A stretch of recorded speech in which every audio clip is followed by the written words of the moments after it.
செம்மண் சீமையே கொண்டாடு நீ நிறைவாழ்வு பெறவே பண்பாடு நீ தென்னகத் திருநாடே ஒளிர்ந்திடு ஆனந்தமாய் கை கொட்டி விளையாடு.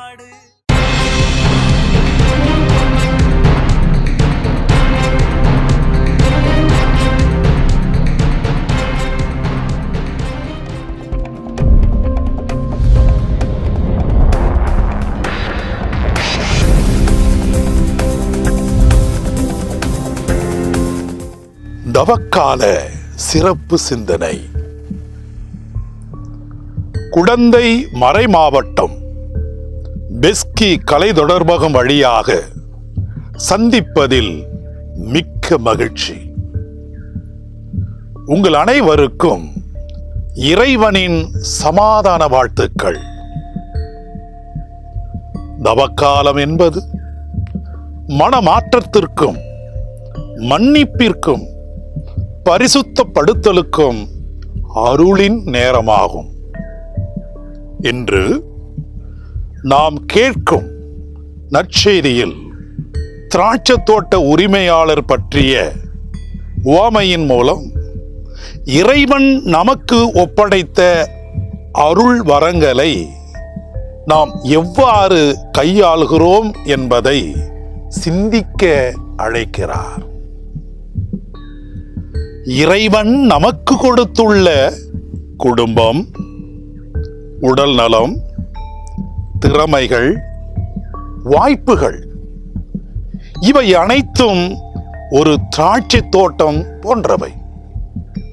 அவற்றை நன்றியுடனும் நீதியுடனும் காக்கின்றோமா அல்லது சுயநலத்தால் புறக்கணிக்கிறோமா?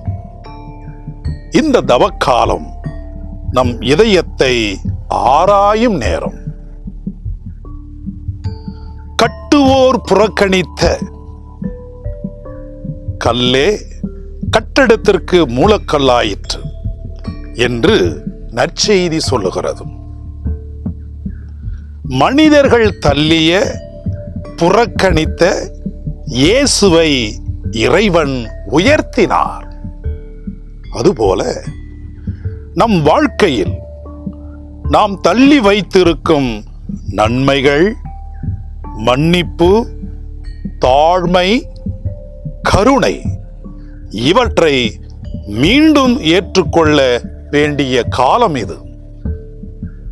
அன்பானவர்களே, இந்த தவக்காலத்தில் வெறும் சடங்குகளில் மட்டும் அல்லாமல் உண்மையான மனமாற்றத்துடன் வாழ்வோம். ஜெபம், நோன்பு, தானம் ஆகியவற்றின் மூலம் நம் இதயத்தை பரிசுத்தப்படுத்திக் கொள்வோம். இறைவன் நம்மை வழிநடத்தி இந்த தவக்காலத்தை அர்த்தமுள்ள ஆன்மீக பயணமாக மாற்ற அருள் புரிவாராக.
தினம் மறந்தேனே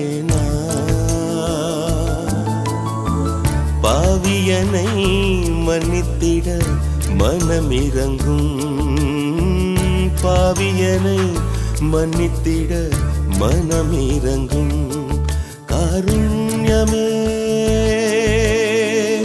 உந்தன் மடி தேடும் பாவினா உன்னை தினம் மறந்தேனே பாவியனை மன்னித்திட மனமிரங்கும் பாவியனை மன்னித்திட மனமிரங்கும்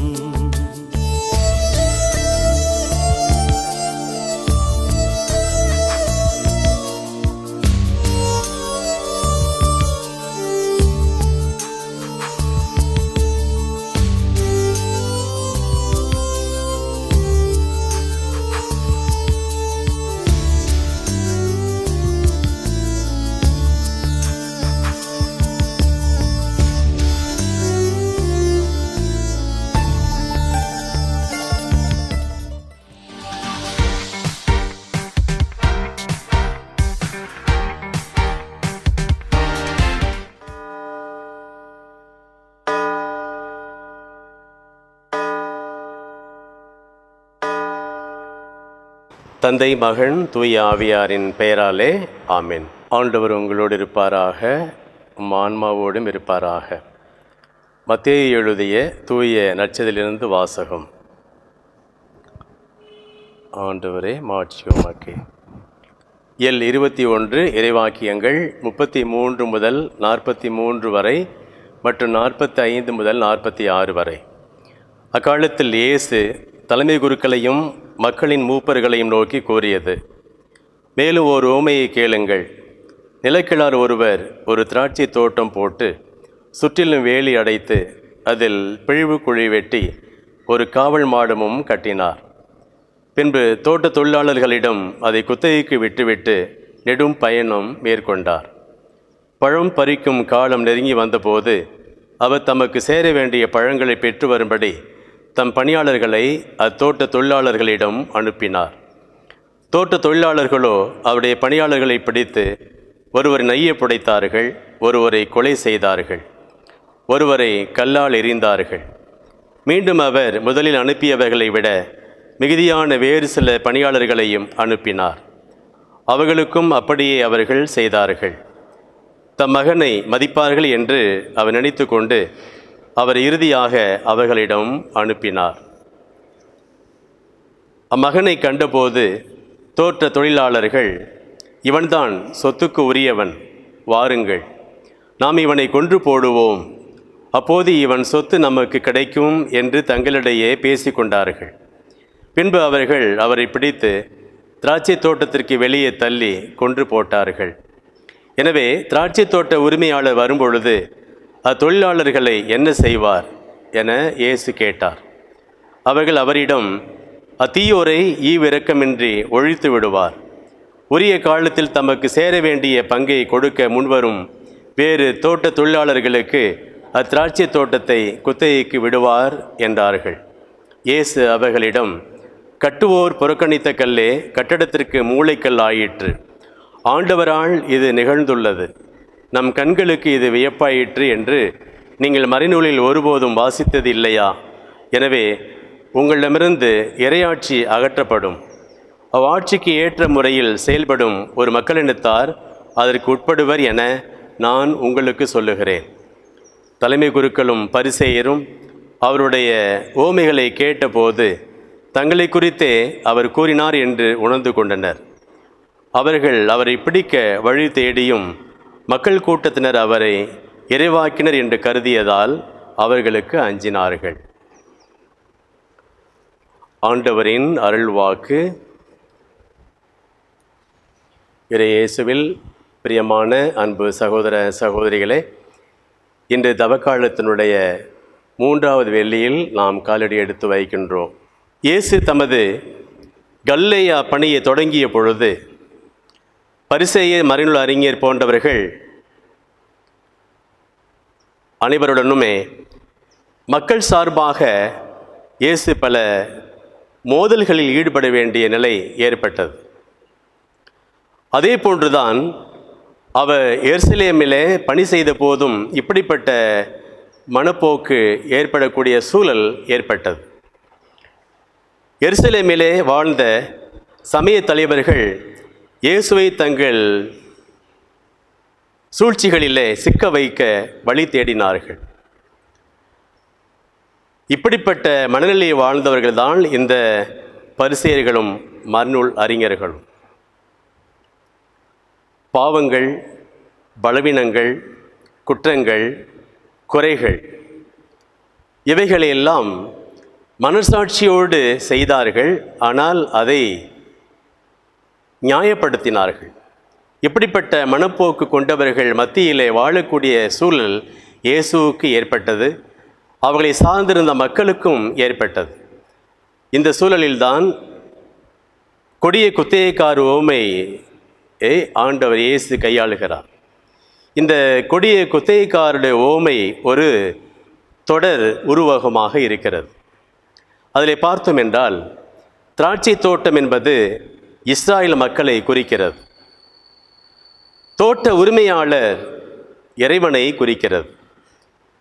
தோட்ட தொழிலாளர்கள் யூத தலைவர்களை குறிக்கின்றது. பணியாளர்கள் பழைய ஏற்பாட்டில் நாம் பார்க்கக்கூடிய இறைவாக்கினர்களை குறிக்கின்றது. தோட்ட உரிமையாளருடைய மகன் ஆண்டவர் இயேசுவை குறிப்பிடுகிறது. பிரியமானவர்களே, இனி இந்த திராட்சை தோட்டம் என்பது வேறு ஆட்களிடம், அதாவது யூதர் அல்லாத வேறு இனத்தாரிடம் ஒப்படைக்கப்படும் என்று ஆண்டவர் இயேசு போதித்த போது, இந்த யூத தலைவர்கள் அனைவரும் ஆவேசத்துடன் இயேசுவை எப்படி தொலைக்கலாம் என்ற சிந்தனையோடு வாழ ஆரம்பிக்கின்றார்கள்.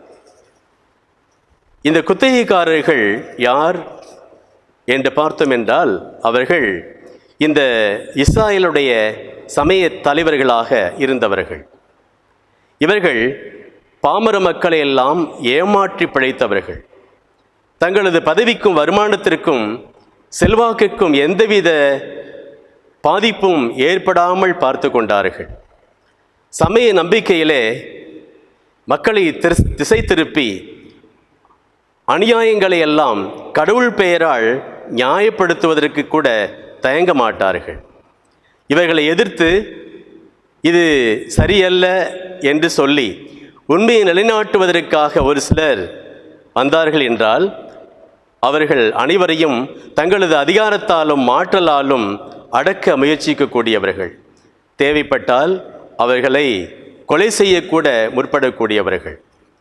இந்த முறையில்தான் இஸ்ராயேல் மக்கள் மத்தியிலே இறைவாக்கினர்களும் கடவுளுடைய பணியாளர்களும் நடத்தப்பட்டார்கள். அதே போன்றுதான் இந்த தோட்டத்திற்கு சொந்தக்காரர்களாக இருக்கக்கூடியவர்கள் அவர்களுடைய உரிமையை பறிப்பதற்காக இந்த குத்தகைக்காரர்கள் அநீத முறையிலே நடந்து கொண்டார்கள் என்பதை பார்க்கிறோம். இறைமகன் இயேசுவை கொன்று தங்கள் அதிகாரத்தையும் செல்வாக்கையும் காத்து கொள்ள வேண்டும் என்ற முயற்சியிலே இவர்கள் இறங்கினார்கள் என்பதையும் பார்க்கின்றோம்.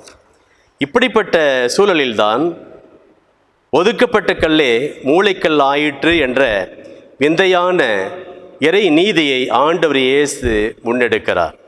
எசாயா புத்தகம் இயல் 28 இறைவாக்கியங்கள் 16-17 வரை படித்தோம் என்றால் இதே கருத்து தான் அங்கும் எதிரொலிக்கிறது.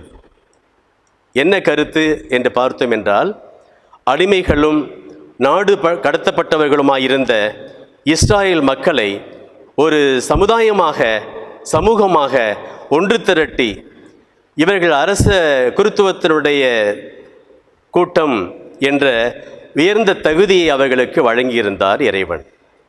இஸ்ராயலின் ஒரே உண்மை பிரதிநிதியாக இயேசு கிறிஸ்து தம்முடைய வாழ்விலும் இது நிறைவேறிய தீரும் என்ற நம்பிக்கையை வெளியிடுகின்றார்.